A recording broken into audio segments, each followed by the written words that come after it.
we are going to add a waterproof power bank to the sheath kit. This is the power bank we're going to use. It's about the same size as this flashlight, so we're going to attach it in a similar way. We're going to use this clip. This is a Nitecore flashlight clip. I think this is model H. I'll link it in the description below. And we'll put that on here just like we did on that to clip it there.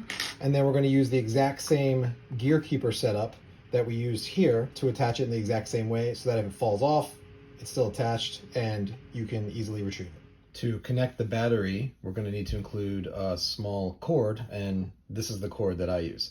So this has a lightning connector for iPhones. This has a micro USB, which connects to several devices of mine. And lastly, it has a Type-C USB, and this is what you'll connect to the battery.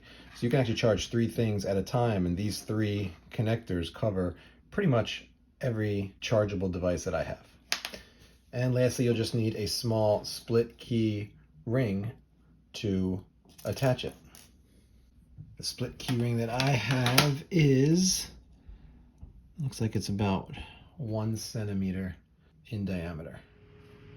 Before we actually start, let's just take a look at how the flashlight on the other side is attached. So similar size, similar shape.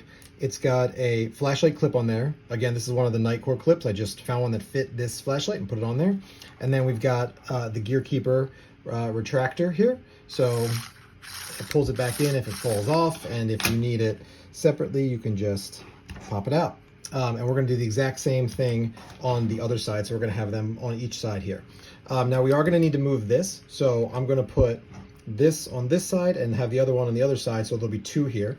It gets a little cluttered, but it'll do the job for us. All right, so the first thing we're going to do is attach the clip. We're going to want this to fit on here about the same way this does, so it doesn't hang below, it doesn't pop above, and we're going to have to attach the clip to do that.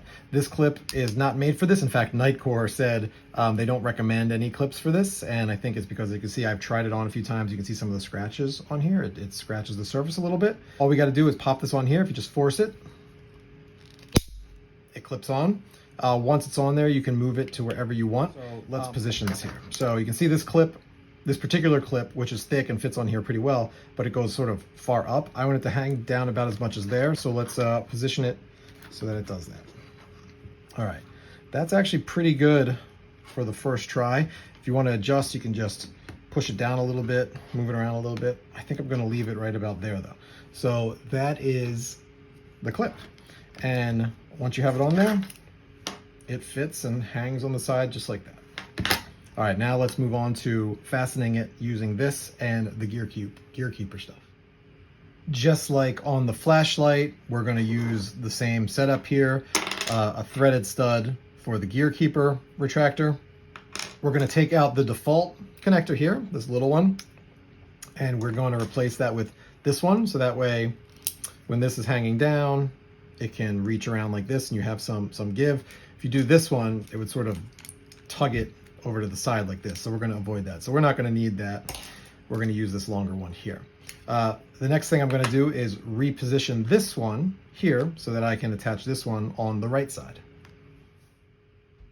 All right, so I've taken the threaded stud mount out, and what we're going to do is we're going to thread them back through so they end up something like this.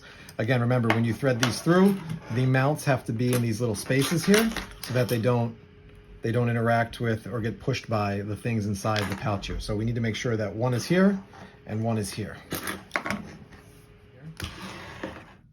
You'll notice that these are not even. That was actually done on purpose. I initially made them even, but one was popping out and it wasn't really working well. And that's because the signal leaves more space here. So you don't want this as high. This one pushes against it and it makes it pop out if you have it hitting there. So you actually have to change it so that these go into the respective spaces by each of the tools that are underneath there. Once you have that, you can then shut it, and these will hang relatively flat against the front of this. You can see what it looks like from above, from the front. To connect it, we're first going to take the split ring, and we're going to put it on the USB 2.0 cord. The reason why is because this one's big enough so that it won't fall off. So you can go over any of these like this, but this one's big enough that it won't. So Let's go ahead and get that on there. It's helpful to have a thinner split ring because the cord itself is kind of thick and you've got to be able to pry this open to get it on there. All right, once you've got the small split ring on the cord segment with the USB 2.0, we're just going to connect it right here. I always make sure the split ring goes to the right of this component because it ends up laying easier on the sheath kit. I'll show you when we get there. All right, once you have it on there, the final position will be basically folded down flat like this with the ring inside here. Let's connect the power bank to the sheath kit. So where it's going to go is right on this side, so it's often easier to pop that open, stick that in there. I like to make sure these are roughly the same height. Close it up, and then just clip it. Now one thing I do like to do is I like to make sure this is tucked in here. Once it's down and in here, it'll pretty much stay in here because it's pinched by the fire starter. And then, you know, these potentially could get dirty, but I haven't had any trouble with it. This is what the fully assembled kit looks like.